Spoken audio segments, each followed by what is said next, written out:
If you don't know how to prepare your fabric before you sew it, your clothing can end up looking tighter than Olympian spandex. I'm Robin Bird. Have you ever sewn a garment only to find that the first time you wash, dry, and iron it, it looks terrible because it's either shrunk, faded, or frayed, or the fabric has so many holes in it that it looks as chewed up as a dog's breakfast?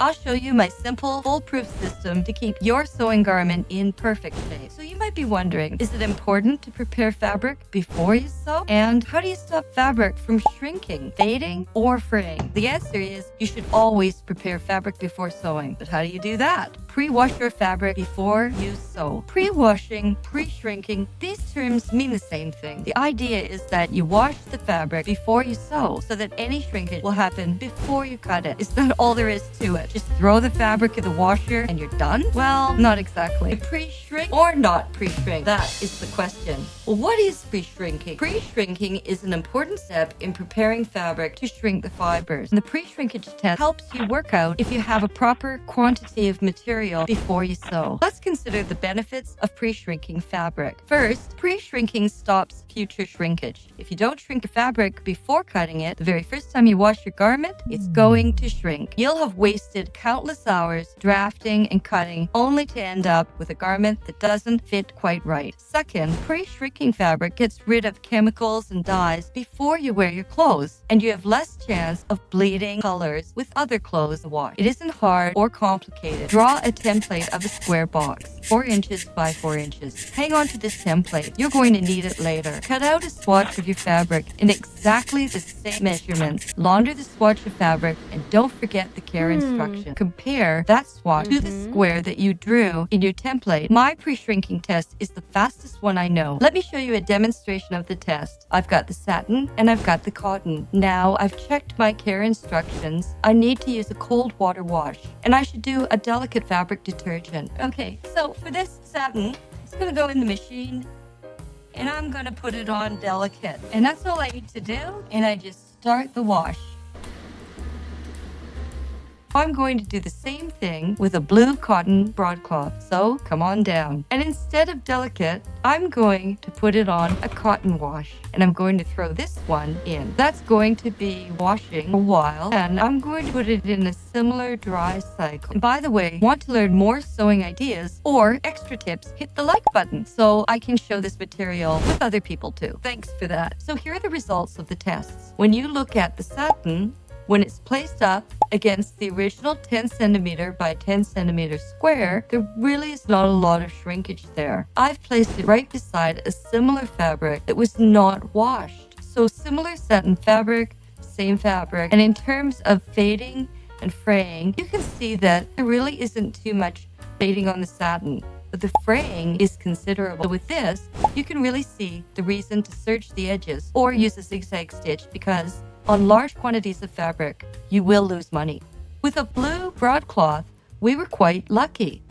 There's very minimal shrinkage that has happened, but you can see the fraying is considerable. When you place the fabric up against a 10 centimeter by 10 centimeter square, you can see that, well, there has been some fading too, but fortunately, not as much as I've seen with some fabrics. That's it. It's a very professional step and an absolute beginner can do. Let's look at the disadvantages of pre-washing. First, it takes time. If you choose to pre-wash, it means washing, drying, and ironing your fabric. So you may want to forgo it. But make a choice once you check the care instructions and consider how you would normally launder this garment. If the fabric is known to shrink a lot in the wash and you tend to just throw your garments in the washer and the dryer, then choosing not to pre-wash might lead to problems.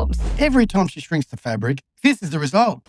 But if you're absolutely sure your fabric won't shrink considerably, you might prefer to skip pre-washing. But consider this. By taking this one little step before you sew, your garment will fit perfectly, and you'll never have to worry about how to launder it again because you've already done it right the first time. It saves you heaps of time in the long run. The time you take to alter your sewing garment so it actually fits, or the decision to throw your garment away because it has shrunk, ripped, faded, frayed, or melted under an iron. So yeah, it's important. You might also be wondering, should I pre-wash all my fabric the same way? What about fabrics that shrink or fade more than others? If you create a system that's quick, easy, and reliable, you'll always know how to deal with any type of fabric, no matter how fussy it is. But how do you do that? Well, first, consider that not all types of fabric are the same. So find out what kind of fabric you have, and then decide what fabric care method you'll use. You can kind of think of it this way. Let's start with the ideal fabrics. These are the kind that you don't have to give as much tender loving care to, or TLC. They're kind of your warrior fabric. These fabrics are the ones you throw into a washing machine and maybe even a dryer. You can iron them too, and they don't need any special treatment because you won't have to think about fading or fraying with them. Can any fabric do all of this? It depends on how much a warrior this fabric is. It also depends on what you're going to use the fabric for and how you feel about shrinking, fading, fraying, or ironing. For example, I recently made a set of pajama pants out of this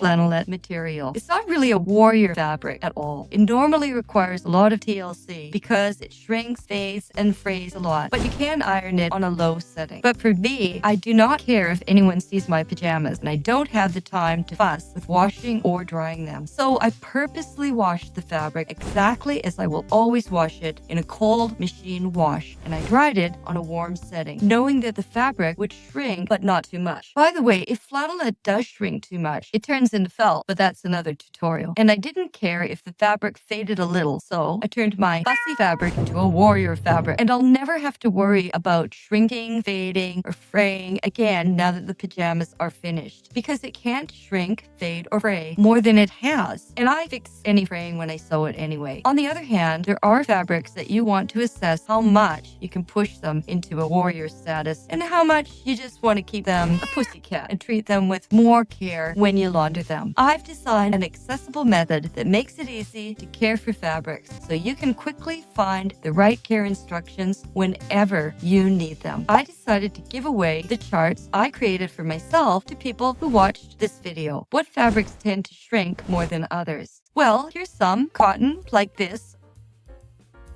or linen and wool. And other fabrics which tend to bleed in the wash also benefit from pre-shrinking, like synthetics, like polyester and acrylic. Most fabrics can handle being laundered in a washer and dryer and can stand up to drying and ironing. But what do you do if your fabric could fall apart in the washer or dryer, or even catch on fire? I'll share my incredibly simple method for managing even the most delicate and challenging fabric, ensuring you know how to care for them both before and after sewing. It's a reliable approach you can always count on. Let me show you how. Here are my top 10 tips for reducing time, fading, fraying, and rewashing mistakes. 1. Wash the fabric just like you typically wash the garment once it's made. So if you know you tend to use a washer and dryer and the care instructions say you can, then do so. This method is great if you're working with a fabric that doesn't tend to shrink much and where fading and fraying are minimal. But it can also work for fabrics where you know you are always going to put it into a washer or dryer anyway, and you don't care about issues like shrinkage. Number 2, how do you wash fabric when you can't wash it?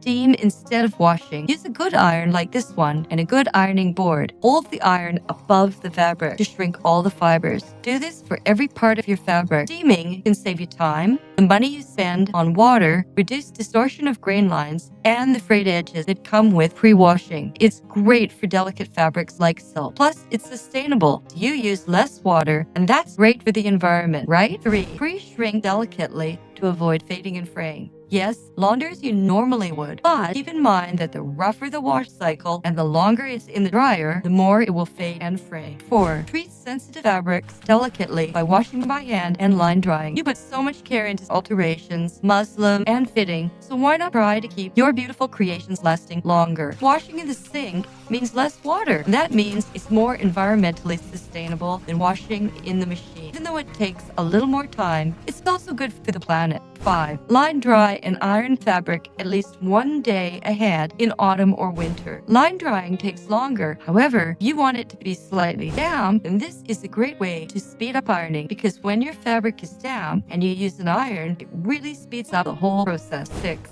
finish the edges of fabric to prevent or reduce fraying. Or use pinking shears. You'll save money on fabric. 7. Pre-shrink the fusible interfacing by placing the interfacing wrong side up onto your fabric. You'll do this with an ironing board and an iron. Hold the iron overhead to steam the interfacing until it shrinks. So to do that, you flip it over and then steam iron it onto the fabric, and this will avoid air bubbles, which cause puckers when you wash the fabric. Number 8. Use a color catcher sheet in the laundry when you pre-wash, like this one. This will collect all the extra color bleeding, so you'll have less of that when you wash the garment the first time. 9. Ironing your fabric with a flat steam iron is essential before pattern layout. Your pattern pieces must lie flat for accuracy, and you can save on fabric too. Use a pressed cloth with sensitive fabrics if you need to. 10. Do a pre-shrinking test to decide whether or not to wash. So what's the thing about fabric catching on fire? Can it really happen? Yes, it actually can. See, there are some fabrics that are not fire resistant. You'll often see them in special sports equipment, and if you read the label, it will clearly warn you never to wash the fabric in warm or hot water or to put it in a dryer. It will say line dry only, and it'll warn you to never iron the fabric. And that's because if you do, the fabric can melt or catch on fire. And there are fussy fabrics that react to chemical treatments too, like bleach. So you have to use alternatives when you care for them, like non-bleach care products or natural products like vinegar to get the stains out. Or if you're dyeing your fabric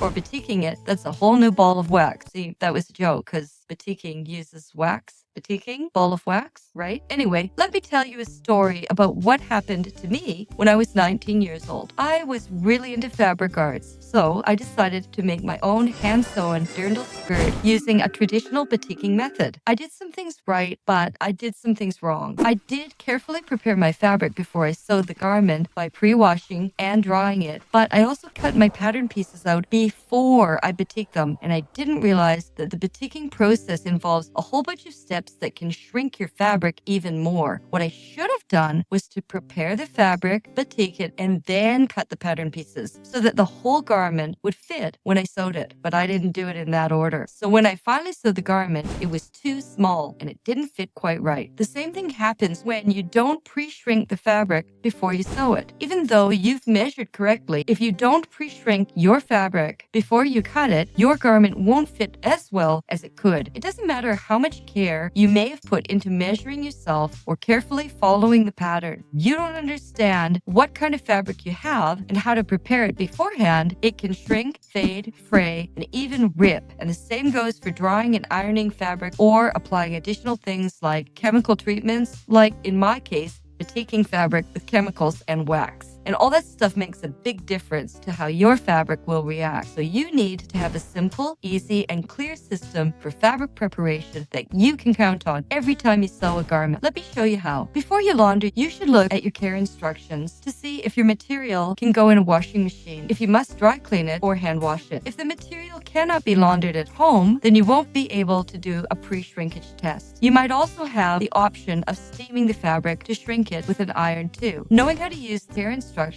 can make or break your garment. But where do you find the care instructions? 1. Check the fabric bolt when you buy the fabric. Often there are instructions on the end of the fabric bolt. Since you don't have much time, try taking a photo with your phone so you can refer to it later. 2. Check to see if there is a tag with care instructions that comes with your fabric after you've bought it. 3. Check online. Your fabric store might have a website that includes fabric instructions for your fabric and other fabrics you might use in the future. Do an online search. Many websites share reference charts on fabric and care instructions, so bookmark one with a good reference you can refer to often. 4. Many sewing books that you already have at home have a section on care instructions. 5. Keep a list of care instructions in your laundry room. A handy reference means you'll make fewer mistakes in the future. Taking steps like this is easy for a beginner sewist, and the best thing is, when you do them, your garments will look like a professional dressmaker sewed them. So now you found out the care instructions for your fabric. But what about for all your fabrics? Is there an easier way to reduce doing all this research every time you sew? Absolutely. You can create a simple, reliable system for preparing any type of fabric, from pre-washing to drying and ironing and more. I put it all together into charts I could then print out, laminate, and post in my sewing space and in my laundry room. That way, they're always there whenever I need them. I have information on what type of fabric it is, its qualities when I sew it, what method of washing and drying I can do, if I can iron it, or if it's better to steam or dry clean the fabric. Everything I need to consider and more. Plus, I made an extra chart for laundry symbols too, so I could take the guesswork out of that. Making charts like these ended up saving me so much time, not only in fabric care, but in sewing care too, because I included how the fabric reacts when you sew it. I know everything right away, and that means less mistakes and perfect results. The thing is, anyone can make these charts for themselves. Yes, you simply research the fabrics and then put it all into a chart. It takes a little time at first, but it will save you heaps of time later on. Anyone can do it. Do your research and then put it all together into a chart that works for you. But if you're short on time to do all that and you're interested, I decided to give away the charts I created for myself to people who watched this video. There's heaps of good information you can use. So if you're interested, I put that in my comments below on how you can get the charts for free. Plus, you'll end up getting additional tips there that you won't find here. I find that organizing fabric like this is a real game changer. Plus, setting up an effortless system for tracking your sewing projects is easier than you think, even if you're short on space. So that's exactly what I did in this video.